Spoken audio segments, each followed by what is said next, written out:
이란이 이스라엘 본토를 직접 공격하면서 중동 지역 확전 우려가 커지고 있습니다.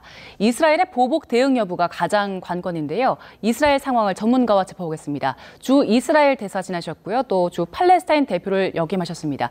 이스라엘과 팔레스타인 양쪽에서 공관장을 한 유일한 한국 외교관인데요. 마영삼 전 이스라엘 대사와 함께합니다. 어서 오세요. 네, 안녕하십니까. 네. 일단 지난 13일에 이스라엘에 대해서 이란이 공격을 했는데 지금 양국의 적대적 관계가 된 이후에 처음 있던 일이잖아요. 주말 동안 이 소식 들으시고 나서 이스라엘 현지와 연결을 좀 해보셨습니까?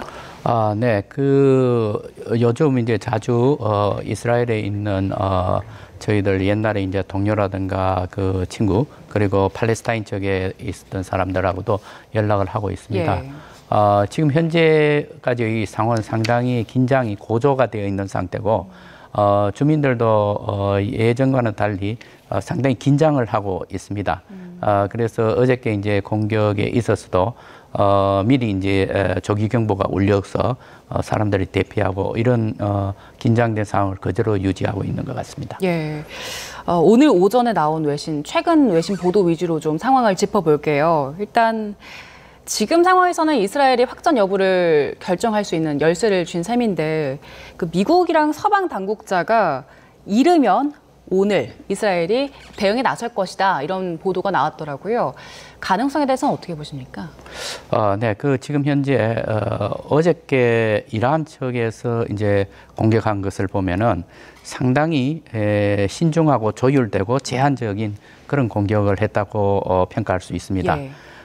그리고 이란 측에서도 계속해서 이거로 이제 종결하면 좋겠다라는 메시지가 나왔고, 또 미국의 이제 대통령뿐만 아니라 지금 NSC에서도 계속 이 문제에 대해서는 확전은 안 된다라는 메시지를 보내고 있습니다. 네. 따라서 지금 현재 이스라엘로서는 빠르면 오늘 다시 이제 공격을 할 가능성이 있다고 했는데, 예. 이스라엘로서도 이렇게 국제사회, 미국 이런 나라들이 무엇을 원하고 있고 또 어떻게 이게 진전되기를 바라고 있느냐 하는 사실을 무시할 수는 없을 겁니다. 네.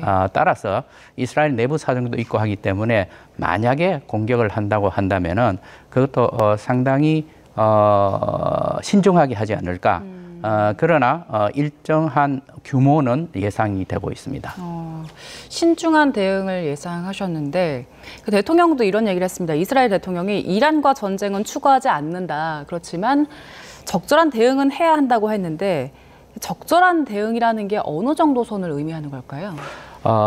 저는 이스라엘의 이런 경우에는 상당히 비대칭적으로 이제 공격을 해 왔었습니다. 그런데 이제 그런 기조에도 맞춰야 될 것이고 또 한편으로는 대통령 말씀처럼 이란과의 그 전면 대결은 피하고 싶다는 이제 얘기. 그것은 지금 현재 이스라엘뿐만 아니라 미국, 서방 세계도 다 같은 그런 똑같은 의견입니다. 따라서 저는 이스라엘의 체면이 어느 정도의 위상을 그대로 유지하는 가운데서 하겠지만은 그것이 과연 전면전 확정까지 이룰 만한 그런 규모는 아닐 거라고 예상을 합니다. 그동안 그 이슬람 율법 같은 것들 보면요. 눈에는 눈, 이에는 이 이런 원칙이었잖아요. 그러면은 그 정도로 이렇게 강력하게 대응은 하는 건 아니지만 체면 차릴 정도로는 대응을 할 것이다 이렇게 보시는 겁니까? 네, 그동안 이스라엘이 추구하고 있는 작전의 원칙이 예. 있습니다. 그 원칙을 크게 벗어나지 않는 범위 내에서 하지 않을까 그렇게 생각을 합니다. 조금 더 이전 보도를 좀 볼게요. 네. 이스라엘의 보복 방안을 고려했다가 네타냐후 총리가 미국 바이든 대통령과 통화를 한 뒤에 그 직후에 철회를 했다 이런 보도가 있더라고요. 뭐 아직 자세한 통화 내용이 보도가 되진 않았는데 바이든 대통령 만류에 영향이 있었을까요? 과연 바이든 대통령과 네타냐후 총리 간에 그 대화가 어느 정도까지 되었는지 하는 것은 지금 현재 말씀하신 거는 미국의 한 언론의 보도라고 저는 알고 있습니다. 예. 그런데 그 이후에 백악관 대변인은 그냥 확전이 되면 안 된다라는 그런 염려를 이제 전달했다고 이제 또 나오고 있습니다. 따라서 이스라엘로서는 내부적인 사정이 또 있습니다. 예를 들면은 지금 현재 강경 우익 극우 세력과 연정을 맺고 있기 때문에 이 연정에서는 바로 강력한 대응을 또 원하고 있습니다.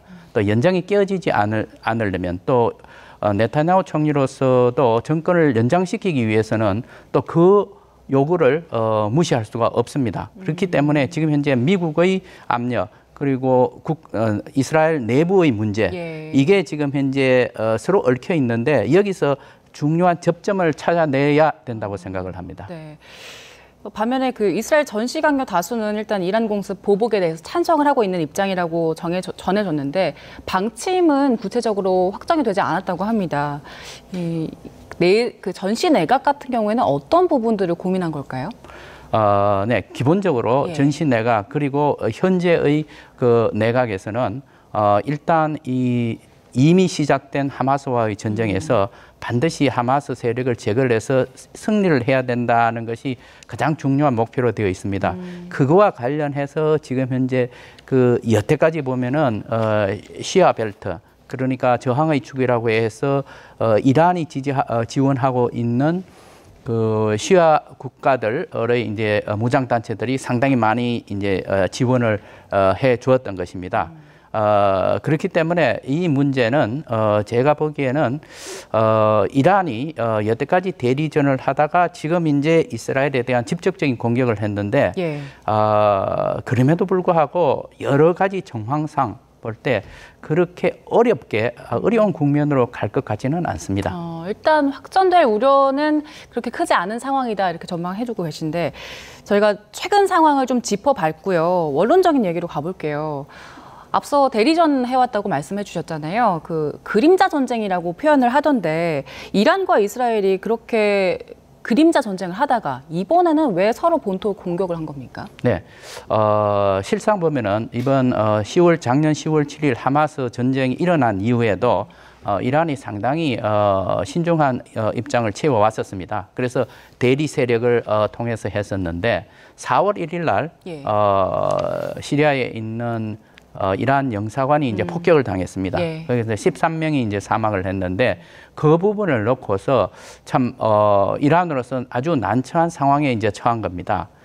이스라엘 측에서는 그것이 외교 공간이 아니라 외교 공간의 그냥 탈을 쓴 군사 지휘소였다. 그래서 공격을 했다라고 하는데 그럼에도 불구하고 그 외교 공간이라고 하는 것은 비엔나 협약에 의해서 그 취해법권도 있고 그리고 안전을 담보받은 그런 이제 공간입니다. 그런 곳에 공격을 당했다고 하는 것은 이란의 영토가 공격을 당했다라고 해석을 할 수가 있습니다. 따라서 이란으로서는 여기에 대해서 대응을 하지 않고서는 지나갈 수 없는 그런 불가피한 사정이 있었다고 생각합니다. 네, 그래서 이란에서는 이제 정당방위였다 이런 주장을 하고 있는 거잖아요. 근데 이란의 탄도미사일이 이번에 공습을 통해서 보니까 과거보다 굉장히 강력해졌고 또 정교해졌다 이런 평가가 나오더라고요. 네. 그간에 보면은 이란은 무기 개발, 특히 이제 미사일 개발에 있어서 상당히 많은 공을 들여왔고 또 그것을 위해서 다른 나라, 역외의 다른 나라들하고도 협력을 계속해 왔었습니다. 그래서 상당히 지금 현재는 그 성능이 개선된 그런 미사일이 이제 확보되었다고 하는데. 또 한편으로 볼 때 이스라엘 측에서 그렇게 얘기하죠. 99% 요격을 했다고. 예. 그 말은 그 이스라엘로서는 지금 현재 미사일 방어 시스템이 5중으로 쳐져 있습니다. 예. 그것을 뚫고 들어온다는 것은 상당히 어렵습니다. 따라서 한편으로는 이란의 미사일 기능이 굉장히 개선이 되었지만 또 한편으로는 거기에 방어하는 이스라엘의 미사일 방어 시스템도 훨씬 더 과거보다 진전이 되었습니다. 공격이 강력해진 만큼 방어 체계도 좀 더 강력해졌다는 말씀이신 건데 네. 지금 이란의 본토 공격도 처음이었고 또 대규모 공습이었지만 말씀하신 대로 최악은 피한 상황이잖아요. 아이언돔도 있었겠지만 그 군사 시설만 목표 기지로 삼았었잖아요. 이렇게 계산된 공격을 한 이유는 어디에 있다고 보십니까? 기본적으로 지금 현재 이란은 지금 이 사태보다도 더 중요하고 더 긴박한 그 이슈가 있습니다. 그것이 뭐냐 하면은 지금 장기간 동안 그 국제 경제 제재를 받고 있습니다. 예. 이 경제 제재로부터 빨리 헤쳐나와야 되는 그런 막중한 지금 현재 상황에 있는데, 왜냐하면은 그게 길어지다 보니까 국민들의 경제 생활이 굉장히 어렵게 되었습니다. 그래서 국내적으로 이 현 정부가 지지를 받는 지지도가 자꾸 떨어지고 있습니다. 예. 이 문제를 빨리 해결을 해야 되는데 그렇게 하기 위해서는 결국 미국의 협조가 없이는 어려울 거라고 생각을 합니다. 따라서 저는 이 확전보다는 제한적인 대결로 나가지 않을까 그렇게 생각을 하고 있는 겁니다. 이란이 지금 문제인 게 경제 제재 때문이라면 결국에는 미국으로 또 메시지를 보내는 셈인 건가요?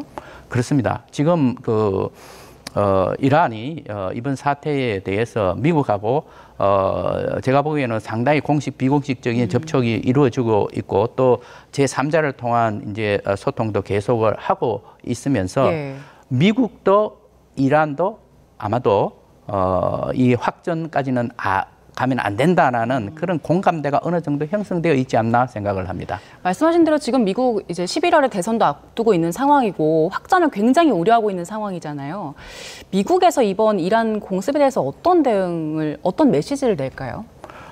지금 현재까지는 이제 계속해서 예. 미국이 이 전쟁 초기부터 낸 것이 첫 번째 이스라엘의 자위권을 인정을 한다. 그 지지를 하고 있죠. 예. 두 번째는 인도적인 재해를 막아야 된다. 지금 현재 민간인들이 많이 사망을 하고 있지 않습니까? 예.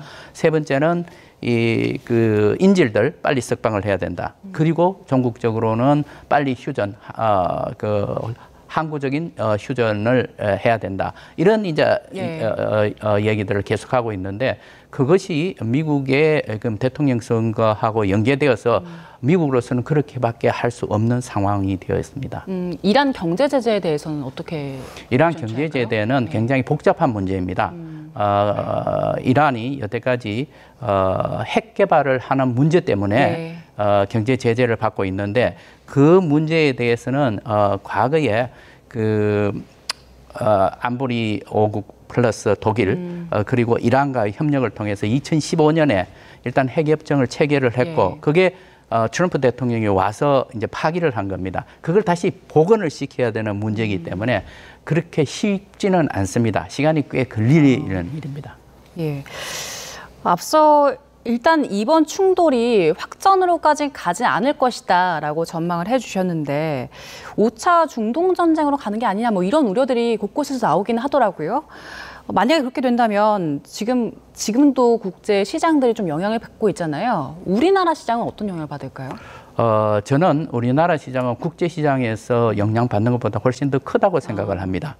왜냐하면은 지금 현재 당장 문제가 되는 것이 유가인데 유가는 그 호르무즈 해협을 이제 통과하는 건데 그 호르무즈 해협을 통과하는 석유와 가스의 경우에 전 세계 물동량의 약 20%가 호르무즈 해협을 통해서 갑니다. 그런데 우리나라의 경우에는 약 70%입니다. 우리나라가 사용하는 석유와 가스의 약 70%가 호르무즈 해협을 통하는 겁니다. 만약의 경우 이스라엘이 대응이 굉장히 강력하고 거기에 대해서 이란이 또 재보복을 해야 되는 그런 상황이 있다면은 이란으로서 쉽게 취할 수 있는 방법이 호르무즈 해협을 갖다가 통제하는 겁니다. 그걸 막아버리면은 아마 우리 경제에 거의 숨통이 막히는 것이 아닌가 그렇게 생각합니다. 그래서 굉장히 위험한 측면이 있습니다. 70%? 네. 또 한 가지 측면은 실상 지금 현재 중동에서 생산되는 이 석유가 얼마만큼 영향을 미치느냐 하는 건데 과거에는 전 세계가 거기에 거의 다 의존을 했었는데 지금은 생산이 상당히 다변화됐습니다. 미국의 셰일가스 이걸 개발을 하면서 전 세계에서 산유량이 가장 많은 나라가 이제는 미국입니다. 그리고 또 중남미에서도 하고 있고 그렇기 때문에 다변화된 이 산유국의 상황을 본다면은 전 세계적으로 미치는 영향은 과거 1차 오일 쇼크, 2차 오일 쇼크 이렇게 지나올 때보다는 좀 충격을 완화할 수 있지 않느냐 그런 예상도 합니다. 과거보다는 다변화됐기 때문에 좀 충격이 덜할 거라고 예상하셨지만 지금 이미 전쟁이 2개가 진행이 되고 있는 상황이잖아요. 러시아, 우크라이나 그리고 가자 지구에서 전쟁. 근데 여기에 하나가 더 충돌이 생긴다면은 그 누적된 타격 같은 게 클 것 같아서요. 네, 그렇습니다. 우리가 지금 가장 우려하는 부분이 바로 그것입니다. 지금 현재 미국으로서는 지금 우크라이나 전선 그리고 지금 현재 이스라엘 하마스 전선 이 두 개가 지금 계속되고 있고 거기에 덧붙여서 지금 이란하고 이스라엘하고 또 문제가 생긴 것입니다. 그렇게 된다면은 지금은 호르무즈 해협뿐만 아니라 홍해 그리고 유럽 이게 다 연결이 되기 때문에 그런 상황까지 간다고 하면은 우리 경제에 매우 막중한 그 어려움을 안길 것으로 예상이 됩니다. 예, 그래서 지금 국제사회도 대응에 나선 상황인데 일단 오늘 새벽에 유엔 안보리가 긴급 소집됐습니다. 안보리가 이란대에서 어느 정도까지 실질적인 조치를 취할 수 있습니까? 네. 지금 현재 안보리에서 진행되고 있는 것은 이제 곧 이제 성명 또는 결의안이 이제 채택이 될 것 같습니다. 자, 그런 경우에 지금 현재 그 안보리에서는 이 문제를 상당히 균형 있게 다룰 거로 저는 생각을 합니다. 원인이 무엇이었느냐? 시리아에 있는 이란 영사관을 공격했는 거기 때문에 또 이란이 이스라엘을 공격한 것이 아니냐. 그렇게 되면은 균형적인 성명 또는 결의안이 나온다고 한다면 제가 보기에는 그 양비론에 근거하지 않을까 그렇게 생각을 합니다. 그렇다면 실질적으로 이란에 그다지 영향은 안 주겠네요. 만약의 경우 그보다도 한 스텝이 더 강한 경제 제재라든가 이렇게 제재 강제 수단을 이제 동원을 한다고 한다면은 그것은 또 다른 결의안이 하나 더 채택되어야 되는데 그거야말로 굉장히 어렵습니다. 왜냐하면 상임이사국 5개국이 다 거부권을 갖고 있기 때문에 모두의 컨센서스를 이룰 수 있느냐? 제가 보기에는 매우 어려워 보입니다. 왜 그렇습니까? 왜냐하면은 지금 현재 이 문제에 대해서 그 상임이사국 5개 중에서 몇몇 나라들의 입장은 서로 배치가 되는 겁니다. 예를 들어서 미국하고 영국, 프랑스 같은 경우에는 상당히 일치된 의견을 갖고 있지만은 러시아가 어떻게 할 것이냐, 여기에 거부권을 행사할 것이냐, 안 할 것이냐 하는 것은 매우 신중하게 우리가 살펴봐야 될 부분으로 생각합니다. 예. 그리고 주요 7개국 정상도 이란 공습에 대해서 일제히 규탄 성명을 냈는데 이런 움직임들이 이란을 오히려 좀 자극할 가능성도 있습니까? 두 가지 요소가 있을 겁니다. 그 이란을 자극할 부분이 충분히 있죠. 왜 우리만 가지고 탓하느냐? 그런데 또 한편으로 보면은 그 메시지는 이 문제에 대해서는 상당히 이스라엘 측을 옹호하는 성명이라고 볼 수 있지 않습니까? 그렇다면은 이스라엘에 대해서는 이것 정도로서 그냥 수용을 하면 어떻겠느냐라는 그런 또 메시지가 있기 때문에 이 두 상반된 메시지를 이스라엘도 읽을 거고 또 이란도 충분히 읽을 것으로 생각을 합니다. 그리고 네타냐후 총리 정치적 상황도 좀 짚어봐야 될 것 같아요. 최근 내부에서 퇴진 시위가 있었더라고요. 내부에 동요가 있는 상황에서 이란의 공습이 네타냐후 총리 입장에서는 이게 오히려 기회가 된 게 아니냐 이런 분석도 있더라고요. 네, 지금 시사평론가 많은 분들이 그렇게 분석을 하고 있습니다. 전쟁하기 전에 이미 이스라엘 내부에서의 문제가 있었습니다. 이스라엘은 전체가 의회가 120석인데 네타냐후 총리가 이끌고 있는 리쿠드 당이 32석입니다. 그런데 정권을 유지하기 위해서 정부를 수립을 해야 하는데 그때는 61석이 필요합니다. 그 61석 연정에 참여한 정당들이 매우 강경 우익 정당입니다. 극우라고 하는 것이지요.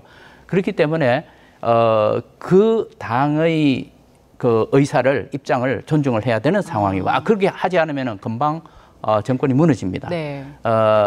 또 한 가지 요소는 지금 현재 이스라엘 국민들이 가장 반대하고 있었던 부분이 뭐냐 하면 사법 개편안이었습니다.